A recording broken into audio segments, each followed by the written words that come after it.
If you have ever drunk a glass of cold water first thing in the morning, before food, before coffee, before anything, you felt it. A cold that moves downward behind the sternum, palpable for 3 or 4 seconds as the water descends. A settling in the upper abdomen as it pulls against the gastric wall.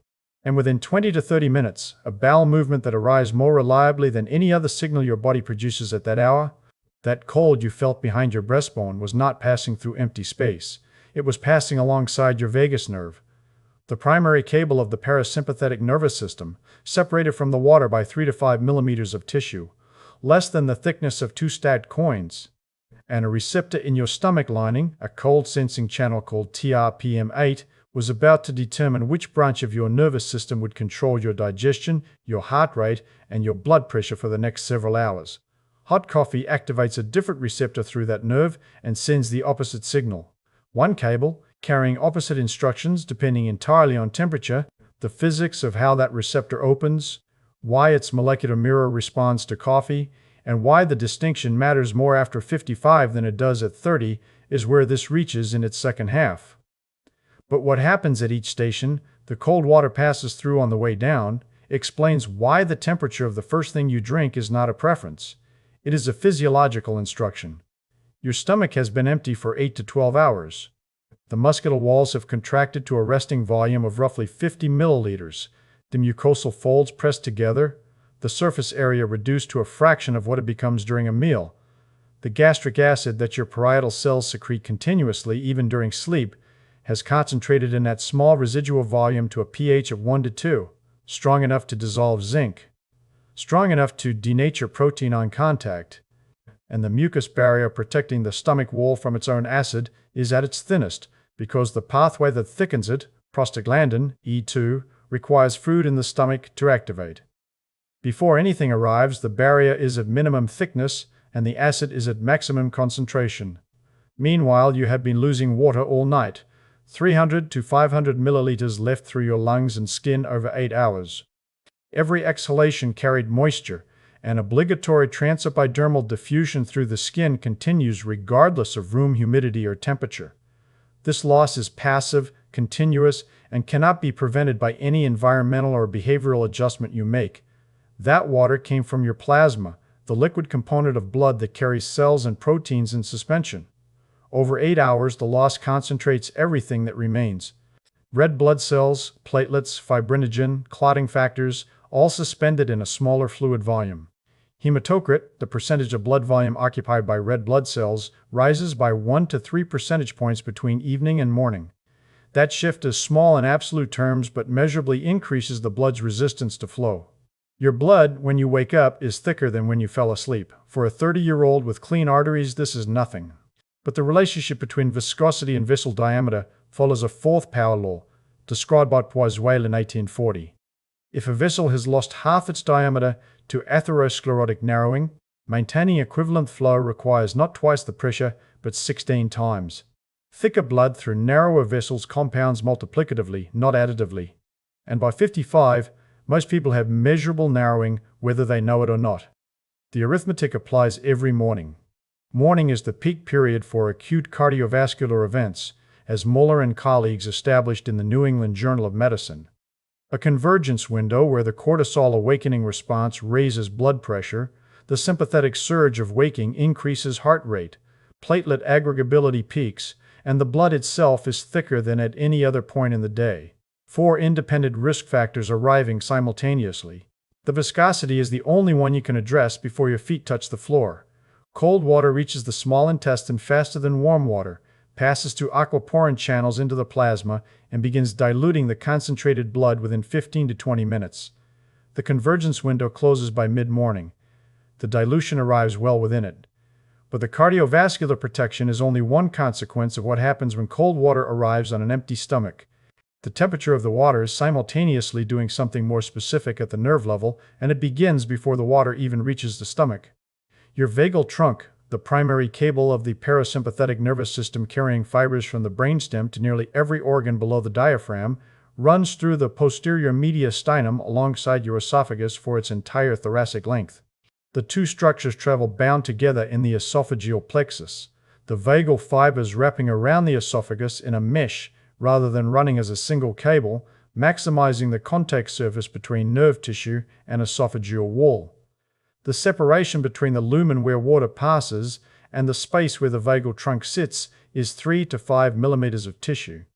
Anything that changes the temperature of the esophageal lumen changes the temperature of the vagal trunk within seconds. 300 milliliters of water at 10 to 15 degrees descends the esophagus in 3 to 5 seconds, propelled by a peristaltic wave, the coordinated contraction of circular muscle behind the bolus and relaxation ahead of it that moves the water downward regardless of body position.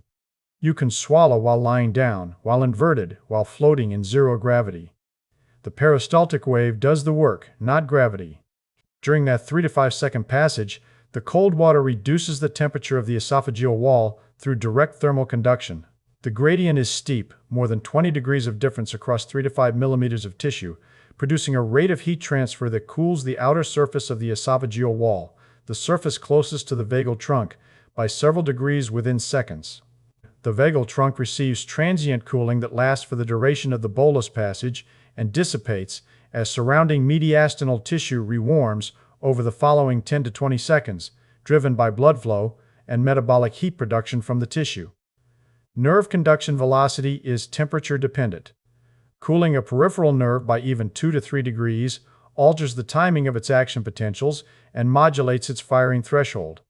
The transient vagal cooling during esophageal passage shifts the nerve's excitability in a direction that contributes to the parasympathetic tone that follows. And that cold you felt behind the sternum, the palpable sensation of temperature moving downward through the chest, was the esophageal passage alongside the vagal trunk. You have been feeling the anatomy your whole life without knowing what it was.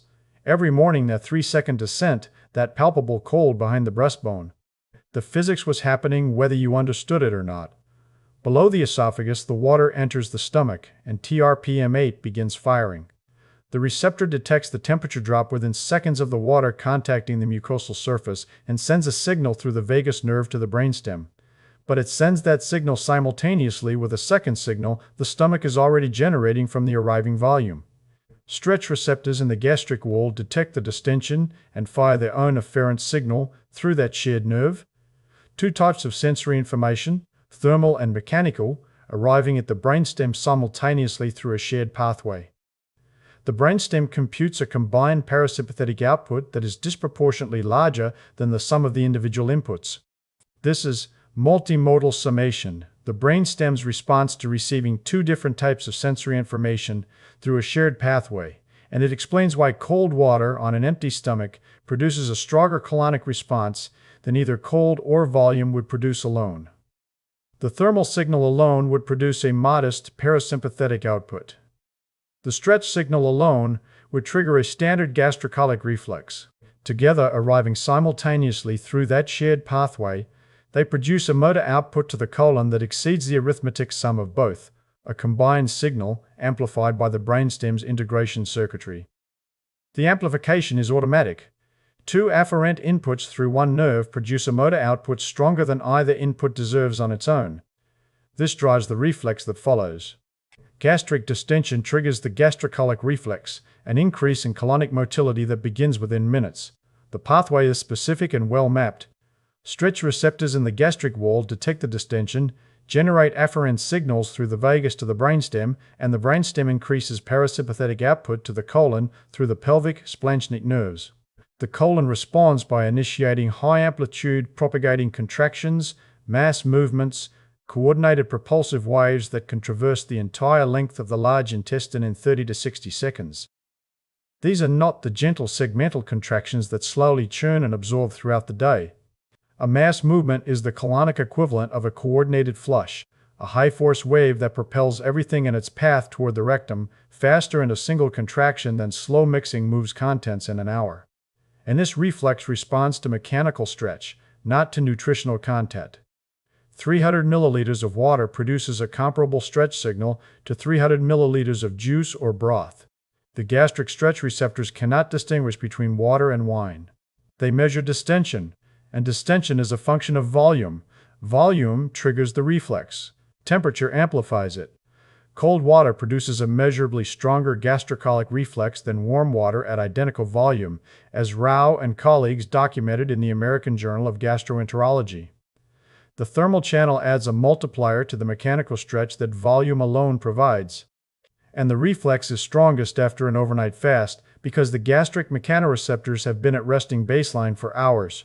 The first distension they detect produces the largest afferent signal of the entire day. Receptor accommodation is the term for this, and it works against you as the day progresses. Stretch receptors reduce their firing rate under sustained or repeated stimulation. The first meal of the day overcomes a fully reset receptor population, producing the strongest possible gastrocolic response. By the second meal, the mechanoreceptors have begun adapting. By the third, the response has weakened substantially even at comparable volumes. The morning is the one window where volume and temperature alone can reliably trigger the reflex without food, without fiber, without any pharmaceutical intervention. That window exists because the receptor spent 8 hours in silence, and the first input after silence is the input they respond to most strongly. Cold water also accelerates plasma recovery faster than warm water. The temperature differential relaxes the pyloric sphincter, speeding gastric emptying into the duodenum where the majority of water absorption occurs. The water crosses enterocyte membranes through aquaporin channels, dedicated water transport proteins embedded in the intestinal lining that move water molecules across cell membranes at rates far exceeding passive diffusion. Each aquaporin channel transports roughly 3 billion water molecules per second, a throughput that explains why plasma dilution begins within 15 to 20 minutes of drinking the water. The hemodilution reduces viscosity, lowers shear stress on arterial walls, and begins restoring the fluid to cellular ratio toward its evening baseline. The glass of water that was physiologically optional at 35 becomes the single most consequential cardiovascular intervention of the day at 65, requiring nothing except a refrigerator and 30 seconds. Cold water simultaneously dilutes the concentrated overnight acid, reducing the chemical load on a mucosal barrier at its thinnest and most vulnerable after the overnight fast. If you have ever felt a burning sensation or a knot of discomfort after drinking coffee on an empty stomach, that was concentrated acid meeting a mucosal barrier at minimum thickness. The burning came from the acid response the coffee triggered in an unprotected stomach. You now know what happens at each station: esophagus, stomach, colon, blood, and why the temperature of the water amplifies the signal at every one. The question changes. From what happens to why? Why does a temperature difference of 20 degrees determine which signal the nerve carries? Why does coffee send the opposite instruction through that cable? The answer is a pair of molecular thermometers embedded in your stomach lining, and the physics of how they open explains everything the first half described. I tracked this on myself for a month, 30 mornings total. 20 of them I drank cold water first. 10. I drank coffee first. 18 of the 20 cold water mornings produced a gastrocolic response within 30 minutes. 4 of the 10 coffee mornings did. The difference was consistent across the entire month, independent of what I ate the night before, independent of sleep quality, independent of hydration the previous day. Something at the receptor level was producing a reliable, reproducible divergence, and the molecular physics of that divergence is what the first half withheld. TRPM8 is a protein embedded in the cell membrane that functions as a molecular thermometer. 4 identical subunits arranged symmetrically around a central pore, each with its own temperature-sensing domain that responds independently to cooling. When enough subunits detect sufficient cold, the pore opens cooperatively, allowing calcium and sodium ions to flow into the cell. That ion influx depolarizes the membrane and generates an action potential that propagates along vagal fibers to the brainstem, as McKechnie and colleagues identified in Nature in 2002. Cooperative gating is what makes TRPM8 behave differently from a simple on-off switch. Each subunit senses temperature independently, but the pore requires multiple subunits to reach their threshold before it opens. This means the channel responds to a range of temperatures with graded sensitivity rather than flipping at a single precise degree.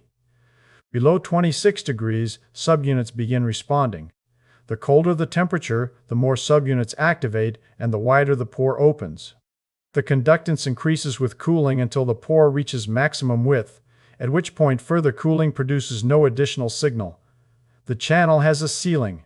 Menthol activates this channel through a different mechanism. The molecule binds to a specific site on the TRPM8 protein and forces the pore open regardless of temperature.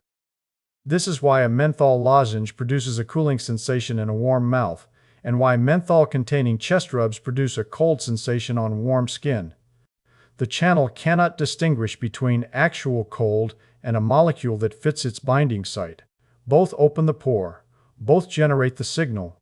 Both produce the subjective experience of cold without any actual temperature change. Your gastric TRPM8 channels spend most of their existence at core body temperature, 37 degrees, 11 degrees above their activation threshold. Sitting in the mucosal lining, pores closed, generating no signal at all. Cold water below 15 degrees drops the mucosal surface temperature below 26 degrees within seconds, and the channels open across the gastric surface simultaneously. Hundreds of receptors on dozens of vagal afferent endings firing in concert, sending the brainstem a thermal signal it interprets as cold inside the core. Well, the signal is strongest in the first 30 to 60 seconds of cold contact. After that, calcium accumulation inside the cell, the calcium that entered through the open pore, triggers a feedback mechanism that partially closes the channel, reducing conductance over time. This is why the initial cold sensation when you drink is sharper than what follows. The channels fire at maximum conductance on first contact and then adapt. That initial burst of maximal signaling is the strongest parasympathetic input the gastric vagal afferents generate, and it is what drives the amplified gastrocolic reflex the first half described. Now, the distinction between internal cold and external cold matters here, because the autonomic response is qualitatively different. External cold, cold air on the skin, cold water on the face, triggers sympathetic vasoconstriction as the dominant response. The body interprets external cold as a threat to core temperature and responds accordingly. Peripheral vessels constrict to conserve heat, blood pressure rises, heart rate increases, and blood flow redirects from the periphery to vital organs. The response is proportional to the perceived threat, colder external temperatures producing stronger sympathetic activation. Internal cold does not trigger that response. 300 milliliters of cold water contains less than 1 kilojoule of thermal deficit relative to body temperature. Your metabolic heat production replaces that within minutes without any autonomic intervention. There is no threat. There is no emergency. The parasympathetic component of the TRPM8 signal predominates because the sympathetic alarm has no reason to fire. The brainstem receives a cold signal from inside the core and interprets it not as danger but as information. This is why drinking cold water produces a calming parasympathetic shift, while splashing cold water on the face produces alertness and a spike in heart rate. Same molecular channel family, same temperature range. Opposite autonomic outcome, determined entirely by whether the cold is inside or outside the thermal barrier of the body. The body classifies internal cold as safe and external cold as threatening, and the classification routes the signal to opposing nervous system branches through identical neural architecture. Well, the molecular opposite sits in that stomach lining waiting for coffee. TRPV1 is the warm sensing ion channel, the thermal mirror of TRPM8. It detects temperatures above approximately 43 degrees, produces the sensation of heat, and mediates the burning of capsaicin. The parallel is exact. Cold has its chemical mimic in menthol. Heat has its chemical mimic in capsaicin. Both mimics work by binding directly to the ion channel that detects the temperature they simulate. Hot coffee at 60 to 70 degrees activates TRPV1 in the stomach lining with every sip. The vagal afferent signals travel to the brainstem through the vagus, the identical nerve that carries TRPM8 signals. But the brainstem routes them to different output circuits. TRPM8 feeds parasympathetic output, rest and digest. TRPV1 feeds sympathetic modulation, alert and mobilize. The same nerve carrying opposite instructions depending entirely on which molecular thermometer opened. Caffeine compounds the sympathetic shift. It blocks adenosine receptors throughout the central nervous system, preventing the drowsiness signal that accumulated overnight from reaching its target neurons. Adenosine builds up during waking hours as a byproduct of cellular energy metabolism, and during sleep the brain clears the accumulated load, resetting the system. Caffeine's molecular structure fits into the adenosine receptor without activating it, occupying the binding site like a key that enters the lock but refuses to turn, preventing the real molecule from delivering its signal. The blockade triggers compensatory cortisol release from the adrenal glands, a pharmacological spike landing on top of the cortisol awakening response, the body's own natural morning surge. The combined elevation can exceed either spike individually by 30 to 50%. That compounded cortisol suppresses parasympathetic output and directly opposes the vagal tone that cold water would otherwise establish. The morning cortisol peak is the one window where additional cortisol stimulation is least needed and most disruptive. The body is already producing maximum cortisol on its own. Adding caffeine during this window does not accelerate waking. It overdrives the system already at peak output. And then, coffee's organic acids, chlorogenic acid, quinic acid, compounds that survive the roasting process, stimulate further gastric acid secretion through the gastric acid secretion through the gastrin pathway. G cells in the antrum release gastrin, parietal cells increase hydrochloric acid output, and the total acid volume rises in a stomach already acidified to its overnight maximum. Cold water does the inverse, diluting the concentrated acid, reducing the chemical load on a mucosal barrier at minimum thickness. The dilution buys time. 20 minutes between cold water and coffee allows the water to begin stimulating prostaglandin-mediated mucosal thickening before the acidic coffee arrives. The barrier that was at minimum thickness when you woke has started rebuilding by the time the coffee reaches it. Coffee first drinkers never establish that buffer. Whatever arrives first after 8 hours of neurological silence determines the autonomic tone your gut operates under for the next several hours. Parasympathetic or sympathetic. The molecular thermometer that opens first sets the tone, and the tone propagates through every organ the vagus nerve reaches. That propagation is why this restructured my morning sequence. The order of inputs determines which receptor opens first when two channels in adjacent tissue send opposite signals through a shared nerve. The cold water sets the parasympathetic foundation. The 20-minute gap allows the gastrocolic reflex to complete and gives the mucosal barrier time to begin thickening. The coffee arrives into a stomach that has already been diluted, protected, and set to parasympathetic baseline. Vagal tone declines approximately 1% per year after 30. Established from heart rate variability data confirmed across multiple longitudinal studies tracking autonomic function, the gut vagal afferents follow a matching decline curve as the cardiac vagal afferents. The nerve degrades uniformly, not selectively, affecting every organ it innervates at a comparable rate. By 65, the vagal baseline driving the gastrocolic reflex has lost roughly 35% of its peak capacity. The reflex still fires. The nerve carrying the signal has lost gain with each decade, and the colonic response that once arrived within 20 minutes now takes 40 or may not arrive at all.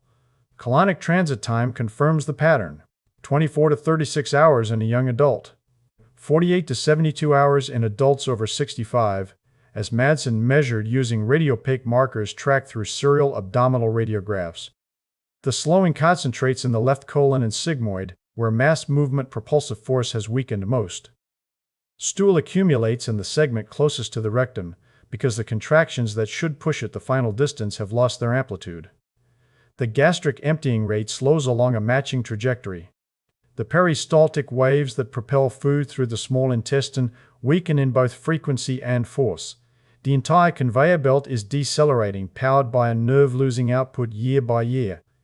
If you have noticed that morning regularity has become less predictable over the past decade, you are not imagining it. You are feeling a 35% reduction in the neural drive that powers the system, not a failure of diet or discipline.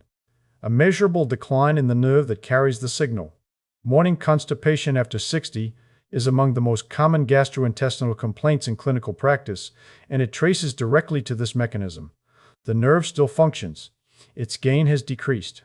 But TRPM8 does not decline with age the way the nerve does. Ion channels are protein structures embedded in cell membranes, replaced through normal cellular turnover on a timescale of days to weeks. The gastric TRPM8 receptors are as responsive to cold at 65 as they were at 30.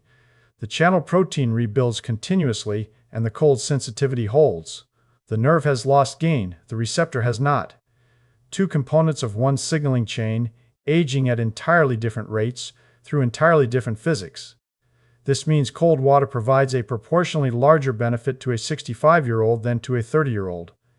Not because the channel works differently at 65, but because the vagal baseline it amplifies has fallen further from its peak. The thermal input compensates for what the weakened nerve can no longer drive alone. A 30-year-old with full vagal tone gets a modest boost from the cold amplification.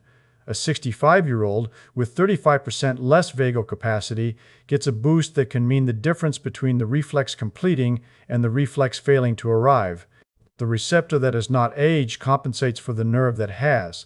The morning intervention that was a minor physiological optimization at 30 becomes a functional compensation mechanism at 65. The physics remained, the body around it aged. Anyone taking medication requiring empty stomach absorption should confirm with their physician that the accelerated gastric emptying does not alter the absorption window for their specific prescription. This matters particularly for thyroid medications and certain osteoporosis drugs that depend on precise timing in an empty stomach. Refrigerator temperature is sufficient. 10 to 15 degrees activates TRPM, 8 well above its threshold. Ice water